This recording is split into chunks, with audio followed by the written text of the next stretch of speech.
दोस्तों अभी यूट्यूब पे सभी भाई का एक कमेंट था, बहुत ही अच्छा कमेंट भी है वो, कि खेसारी म्यूजिक वर्ल्ड अभी फ़िलहाल यूट्यूब पे है नहीं भैया 3-4 दिनों से। जो सबसे बड़ा गाना था दढ़िया बढ़िया लागेला, ट्रेंडिंग में था भैया, वो चैनल ही डिलीट हो चुका है, अभी यूट्यूब पे है नहीं।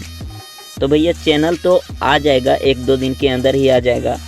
और इस पे भैया खेसारी लाल यादव जान रहे हैं, खुद परेशान है सब लोग, इसलिए खेसारी लाल यादव क्या बोले हैं सुन लीजिए, कब तक आएगा चैनल। हाँ, हमार चैनल थोड़ा सा डिस्टर्ब भइल बावे। कि क्रिसमस के छुट्टी बावे अमेरिका वगैरह में, और सारा कुछ अपडेट वही से होला। एक के चलते थोड़ा सा प्रॉब्लम बा, तो सोमवार मंगलवार ले रोल इनके देखे कि मिल जाई, चैनल जाई ना कहीं, वो आ जाई।